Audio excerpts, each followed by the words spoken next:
Hi guys, Scott here from Outlaw Garage. Today we're back at Zuffenhaus. We're picking up the 930. We've got a coffee. Let's go take a look at her. So here we go, a few of the parts off the turbo.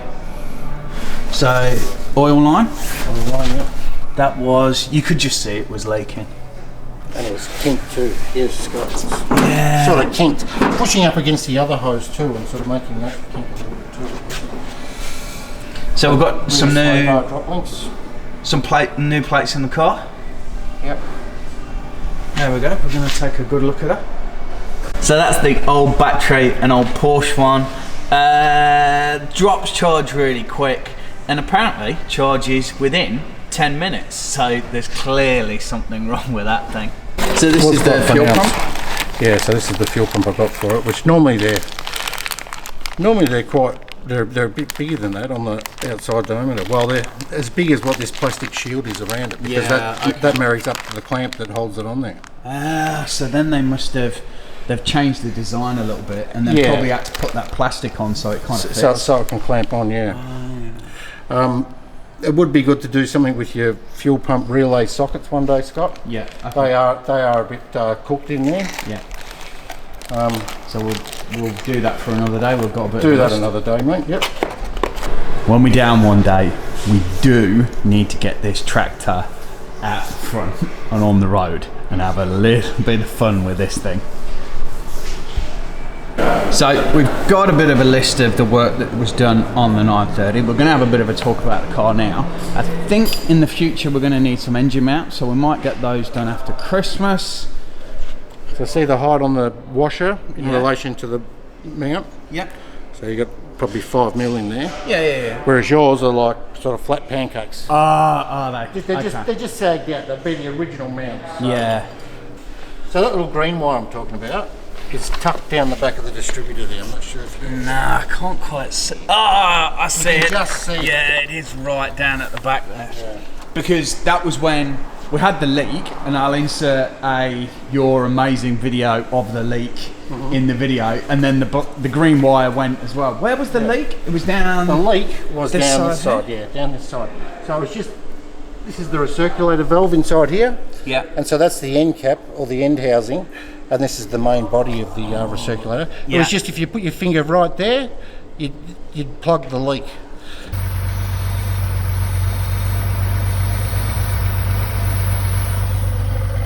Yeah, to get that off, it's intercooler off. Then there's quite a large assembly underneath that intercooler. That's all got to come off. And in the end of that recirculator, there's two.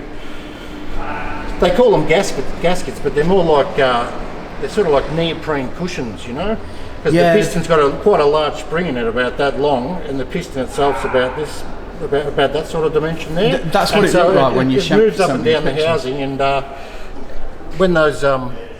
when those seals are buggered, they it's the first time I've seen one leak like that, but when they're buggered, the piston through its operating range gets noisy. So you can see your mounts here, Scott. See these mounts? They're just a bit sagged out, you know? Yeah, I don't know if we can show that there, but you're right. They are pancakey. It's just time, that's it. And definitely on that side as well. There's a good pancake there. Yep. But if they're not too hard to replace, we'll get those done after Christmas. Probably I didn't notice when we were working on it, but it's probably because it's cold. But the tail struts are a little bit weak too. See? Yeah. But you'll find as summer comes around, they'll hold. Or if you take it for a drive and get a bit of heat in them, they'll hold. It's because she's cold. There we go. So this thing's got cams in it, yeah? You got cams in this? Yeah, it's got 964 cams. 964 cams, yeah. Yeah. Thought it must have. Feels like it, you know? Yeah. Yeah, it has a little bit more low end, doesn't it? Yeah, it does. Yeah. It does. I think the 964 cams and that K27 turbo, and definitely with the that new CDI, it gives it a bit of a different feel. I bet it does. Yeah. You can feel it just sitting in the car and just putting your foot on the throttle, you know? Yeah. You feel it. Yeah. So adjusted your deck lid up there. Yeah. So the depths on that are Wheel bearings done. Wheel bearings done. Yeah. On both the front. Both the front. All 4 bearings in the front. We've got some new hub seals in there. We power flushed all the brake fluid out of it. Yeah. New flexible brake hoses. Oh, look at that. So, yeah, it's got a good clean bill of health there. Put some proper bolts in the tray at the front there. Yeah. Set up the ride height on the back there, back to where it was, you know, because when you get those spring plates out, you mess around with the alignment and the height of the vehicle, so we dialed all that in. Yeah, I've got to say that height on the rear looks really nice. Yeah, that does look really good. I think it's just that little bit lower, isn't it? It looks really nice. It hugs those tyres a lot better. Where it was, to be honest. Yeah. If you think it's a little bit low, mate. No, it's nice. You know, as with a 356, I do love a low car. Standard wheels. It's almost like they need a slightly bigger spacer to pump them out that little bit more. Isn't it? I just bought a set of wheels for this one. Yeah, it's the same, you know. And then we're going to take it off to Kyle for an alignment. For an alignment, yeah. And then go from there. So you put some new tyre wheels on this one? Yeah, let's put some new wheels there. Are they just a bit wider, are they? Well, no, they're just, it had 5-spoke rims on it, you know. So okay. This one's for sale, Scott, so he's trying to find a home for it. So we just put some new wheels on it with some P0 Rossos. Yeah. And I've got Campbell here giving it a nice detail now. Had a few swirl marks and stuff on it. Just needed a good tidy up. I've just done a fair amount of work on it. It's an 86. Aussie deliver car? No, it's a US delivered, so it's had a conversion. Ah, okay. And it originally was a 3.2. Oh, really? Yeah, so it had all the turbo stuff put in it, I think around 17 years ago, something like that. It's always been this colour. Yeah. But yeah, it got turned into the wide body and had all the turbo brakes put into it. And so she's had some money spent on her then? Yeah, she's had some money spent on it, yeah. The chap who owns it, he just wants to find a new home for it now. It goes really well. It's a lovely looking car. Yeah. So if you're interested, we'll put a link in the description below and you can contact the guys here. And if you're looking for a new cabriolet, this is probably a good pickup. Nice number plate as well with that SAS 930 on it. That's a nice number plate there. So here we go, here's the interior. Like, it is clean and tidy. What's about 135 I think for this? It's really nice. I tell you what, it's a bit of a steal for somebody. I think so, I think it's pretty good. I think so. You look at prices these days, and I know it's converted to a right-hand drive car, but if you're just going to hop in it and drive it around, like, do you care? I'm not too sure I'm bothered by it. You wouldn't know driving it. You'd think it was yeah, just a 930 turbo. Do you know what I mean? Like and the prices for Aussie cars are ridiculously high. I'd just be happy to jump in it and drive it around. Drives nice. Yeah, lovely car. So we've left Kane's now. We're here to get the wheel alignment done. Hopefully that's not too difficult because it can be a little bit to play with on the front and the rear. So let's crack on and see how she goes. So what we've got here is caster at the top. Yeah. So this is the offset between the top and bottom ball joints, and you can see we have that nice and symmetrical both sides. Yep. We have camber here, so we have -3/4 of a degree of camber on both sides, and this is our individual toe on either side. Very small amount of toe in. Yeah. So that was actually pretty good when we brought it in. Absolutely. I must admit, I did make a very small tweak to the caster on that side, and I've squared up the toe, but I haven't touched the camber. So whoever set up the camber did a really nice job. And then the rear was a little bit different. The rear was quite ugly, and I can show you on the printout the before and afters, but this is how it's ended up now. So we have 1.5 degrees of negative camber on the rear. Yeah. And 2 millimeters of overall toe in per side. The sum of that is 4 millimeters. And this is how she's set up here. So that's the front and the rear. So we're having a little bit of a play with it underneath. We've got the back right hand side. Let me get my left and right sorted out, just to be adjusted a little bit. But it is nice to see that it wasn't too much of a pig to kind of get set up. So she will feel a little bit different driving along today with the setup on the wheels, and then of course the work that Kane's done as well. So not too many more things to fix on it. Like an old 911, there's always a bit of a list, but fantastic that she's had a bit of a run through. I think it's there, 0.88, 0.9. There we go. There we go. That has taken a little bit of wiggling, because they have liked to find a little bit of a sweet spot around that 0.9, 0.7. But there we go. I think we are matched. Okay, so we're just looking at the adjustment at the top here. So this is for the fronts, obviously. Yeah, this does everything but toes. So this is doing camber and caster. So camber is adjusted by moving the top of the strut either towards the center line of the car for more negative camber, or towards the outside of the car for more positive camber, and backwards and forwards to adjust the caster. Yeah, okay. It's adjusted by loosening these 3 in-hex sockets here. Yep. You can move the whole unit around. This is the rear suspension, and this is the left-hand side. And what we've adjusted is these 2 eccentrics here, which adjust. This one does toe, this one does camber on the rear axle. Yeah. So this is the front that we covered a little bit earlier, but at least a little bit easier to see on the diagram. Absolutely. So the tie rod end connects to here, yeah, to adjust our toe, and this is where we were looking before with adjusting our camber and caster by moving the top of the strut around within the damper housing or the shock tower.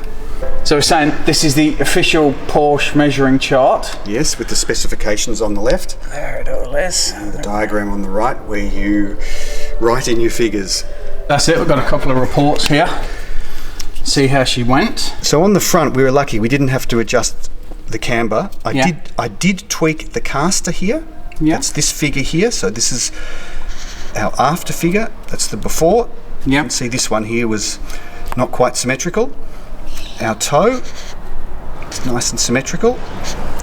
And then of course our rear, which was quite wayward. We now have fairly aggressive settings on the rear. 3.3 litre 930s have quite aggressive toe and camber settings. That's these ones here, so nice and symmetrical. Have fun. There we go. Thank you so much. Well, I hope you enjoyed the video so far. I guess now we get down to the chunky details of what exactly was done on our 930 and some of the costs associated with it. So let's get into the detail and the dollars. So we'll go through a bit of a description, and we'll try and put the dollars on the screen so people have a bit of a reference for that. So we had a couple of easy things fixed on the car. It did have a dodgy battery. I think probably being in Dubai, the battery had cooked for a little while. So we got a new Bosch battery in the car, and the guys and Kane readjusted our rear deck lid. It was a little bit out, so a bit of a realignment on that. So the first job on the car was the left hand side front wheel bearing. That needed replacing. Of course, you should always do both at the front if you're going to do one. It is a fair bit of a job, so you've got to take the brake calipers off, put the new bearings in, and then bleed the brake system when you're putting everything back on again, so the brakes are okay, and then there should be a wheel alignment done, which I'll come to in a moment or two. So that has all been done on the car, so that's now perfect. Following on from that, Kane did say that our discs are a little bit worn and starting to get on the thin side, so I think as we go through this next set of brake pads, because they are pretty new on it, I think once they're done, then we'll go through a process of getting new discs on the front. So we have had some work done on the spring plates and the torsion bars. It's had new spring plates, torsion bar bushings have been replaced, and bolts have been cleaned up and replaced where they needed to be. I'll put a full description of the breakdown and the costs associated with that on the side of the screen as well. We did have an oil line replaced on the car. It was from the thermostat to the oil tank. It was just kind of weeping, and it had actually crimped a little bit. We'd had that done in Dubai. It wasn't at our usual garage, JZM. It was before we'd found those in Abu Dhabi. We'd had a bit of work done on the car literally as soon as it came out of the sea container in Dubai. That needed to be replaced, and I think that's just good to keep any oil leaks at bay, and that's an easy one to fix. That obviously means we had a full oil change on the car, and we changed the oil filter as well. So the guys took the car for a test drive for us. They adjusted the clutch, but the big thing is they found an air leak.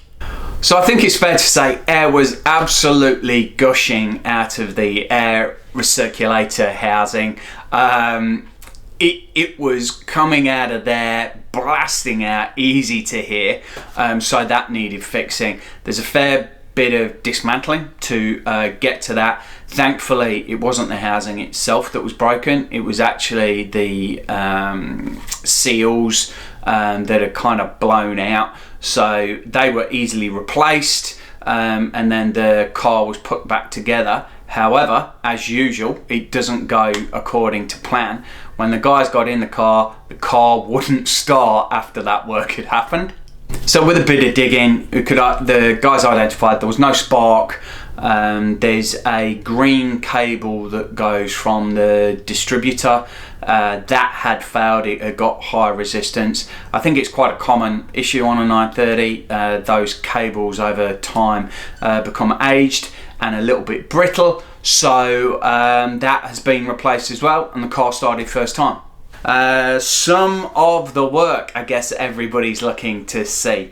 So with that list that we provided before in Australian dollars, and we'll put it on the screen as well in US dollars, we're at 5,185. Now, we haven't spent a lot on the 930 for a little while, since it had its reseal on the timing chain case. We haven't really done anything, so this is the most that we've had to spend on it for probably about 2 years. I discount the tyres completely because I've well and truly had my money's worth out of those. So that was the bill for the work that we had on the 930. So obviously, having had the wheel bearings replaced, you've got to do an alignment on the car. Now, an alignment here in Australia can probably cost you anywhere between $100, $150, right up to probably $400-500 on a car classic, depending on how bad the alignment is and the condition of the car, chassis wise, and the whole setup of the car. We, for once, were very, very lucky in that the 930 really didn't need too much. The front was really solid and only needed a little bit of a fine adjustment. There was a little bit of a problem with the rear that we got toe in on one wheel and toe out on the other wheel, so the rear was completely out. What I would like to do is, if anybody has seen the video where we went backwards at Yas Marina Circuit in the 930, I would like to put that down to the alignment and not the driving of the day. Because we bought this car sight unseen, it come from South Carolina, you never really know what you're going to get. However, getting a wheel alignment and getting a whole chassis assessment on the car gives you those full details. And we are very proud to say that this 930, our 930, is straight as a die. So with these cars being handmade and being made so long ago, and the 930 having that Widowmaker tag, it is really nice to see that the car is bang on. Like at the front, we're getting 46.4 millimeters on either side. Like the car literally cannot be any straighter. So it may have had a few car park dings in its time, or some fun out on track, but chassis wise the car is as straight as it comes. It must have had it's not a Friday afternoon car out of the factory at all. This is a brilliant example of a Porsche hand-built 930. This car is absolutely fantastic. So hope you've enjoyed the video. Please subscribe to the channel. Loads more adventures coming with our 930, and we'll see you next time. See ya.